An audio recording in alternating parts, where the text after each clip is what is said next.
In this video, I want to talk about the privatization of Russia's war in Ukraine. So, that is the idea that the war is increasingly being fought by private actors with personal interests in the war, because that is one of the noteworthy developments over the last year that Russia seems to be delegating its warfare to private companies. And that's a pretty big and actually quite scary development. The fact that Russia is privatizing its warfare is remarkable because in Russia, private military companies are actually illegal by law. And just a year ago, it was not officially recognized that the Wagner Group even existed. But now they're a very important force for Russia in Ukraine. It's estimated that they have about 50,000 fighters in Ukraine, and they're responsible for many of Russia's most important military operations. They've also just opened up a new, impressive big headquarters in St. Petersburg. And the owner of the Wagner Group, Yevgeny Prigozhin, has become a kind of public figure in Russian politics. He has a personal blog on Telegram where he gets a lot of attention, and he regularly makes statements about how the ordinary Russian military is incompetent, and he criticizes Defense Minister Sergei Shoigu. So Prigozhin is kind of positioning himself as one of the strongmen, one of the siloviki in the Russian system, and he engages in direct political infighting with the defense minister. So the really interesting thing is, of course, that Putin lets him do this because these kinds of things don't happen without Putin's approval. So apparently, Putin wants Prigozhin to play this role where Wagner is not only helping the Russian army, but where they're actually competing with each other, and where the defense minister is supposed to be afraid of Prigozhin as a potential rival.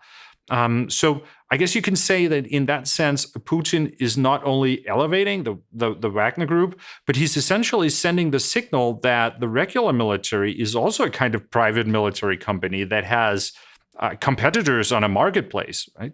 And the most remarkable example of the Wagner Group's influence, I think, is probably the fact that they are recruiting fighters from the Russian prisons. Like, if we think that thought through, then that's actually pretty wild. Like a private company that is engaged in business that is illegal according to Russian law apparently has the power to go around and grant pardons to inmates in Russian prisons if they sign up for that illegal activity. And of course, the Wagner Group is not the only private military company in Russia.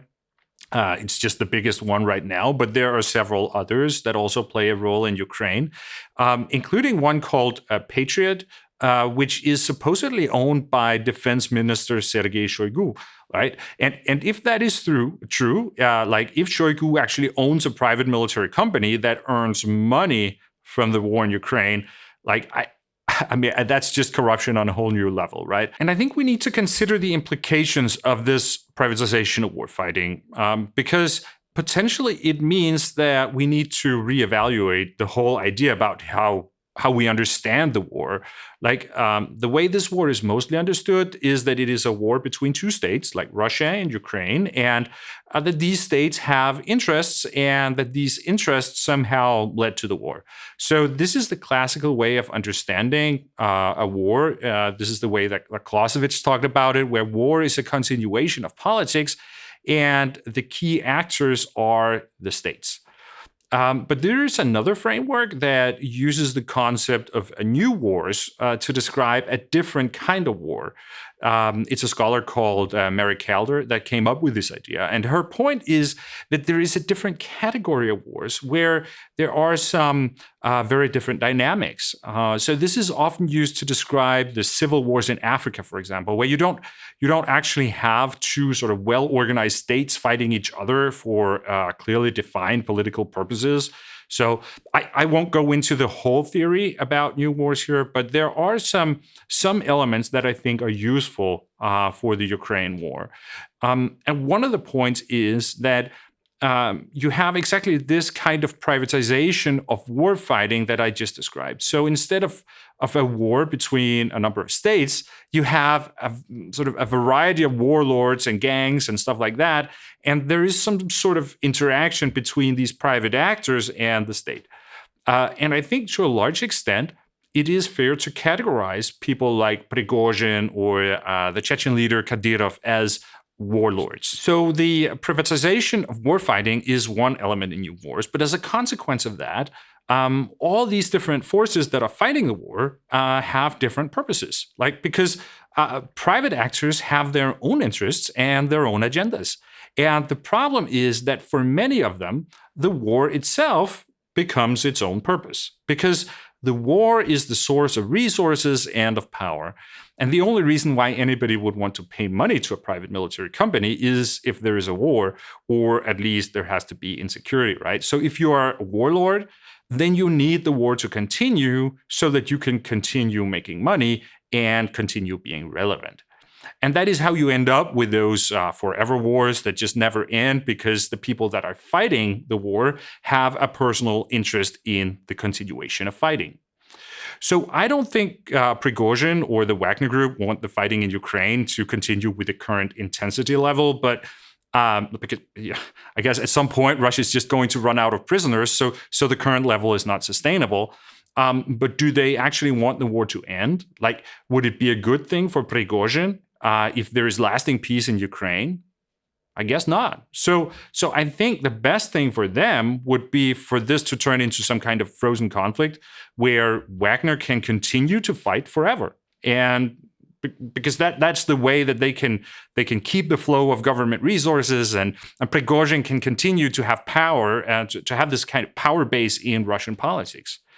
The Wagner Group and the private military companies are, of course, an obvious example here, right? Because privatization is even in the name of these private military companies. But I think there are other important actors as well, like, for example, the military bloggers in Russia that have become famous during the war for their reporting on Telegram. Like, they can also be a group that has personal interests in the continuation of fighting so that they can maintain their influence. And there are many different interest groups in Russia like that. But the most important figure to consider is without doubt Vladimir Putin himself. Because to be honest, it looks like Putin is now so personally invested in the war that it can be hard to see how he can keep the power in Russia if the war ends. Like, of course, he could keep the power if Russia wins, but it doesn't look like that's going to happen. And back in the spring, I made a video where I said that Putin could also get away with the defeat. But we are way beyond that time now. Like, today, the situation is that if Russia loses this war, then there is also a very big possibility that Putin will lose the power in Russia. And that includes if he signs a peace deal, because in Russia, that's just going to look like another way of framing a defeat. So that means that Putin can't win, but he also can't lose. So the only chance of keeping the power in Russia is if the war never ends. Like, he has a personal interest in this somehow turning into a frozen conflict where the fighting never stops, but also where it is less intensive, so it becomes sustainable. So in that sense, we can say that we are slowly coming to the point where Putin himself looks like a kind of warlord, like the biggest warlord, but still a person so invested in the war that it can never be allowed to end. Okay, I don't think we're quite there yet, where Russia's war is only driven by personal interests. There is still a lot of the Russian state in this. I also don't think that Putin has necessarily quite understood yet that Russia is not going to win. It still seems to me like he's influenced by that assumption that Russia is going to win in the end, because a Russian victory is somehow by definition inevitable. I made a video about that, and I still think that is the case. But I do think this concept of new wars gives some interesting perspectives, because Russia really has embraced this privatization of warfighting in this war to an extent that is pretty extreme. And the longer this war continues, the more the consequences of that are going to manifest themselves. And then we have to ask ourselves whether it really is the interests of the Russian state that determine what Russia will do, or whether it actually is personal interests among the key decision makers. And then we have to consider whether these decision makers then have become personally dependent on the war, so that for them, the war can never be allowed to end. Because in that case, then that means that pretty much all the theories that we have about international politics and how states act to secure their interests, like they wouldn't work anymore, because Russia will basically have stopped acting like a state and instead would more be acting like a kind of private army. Okay, I will end it here. But before I go, I just want to make a quick announcement here. I have a lot of projects going on right now. So I probably won't have time to make as many videos as I would like to. I will still try to get some videos out, but it will be less frequent in the coming months. But I guess that's just one more reason to subscribe and to click the bell icon so you won't miss any of the videos that I do release. Thank you very much for watching, and I will see you again next time.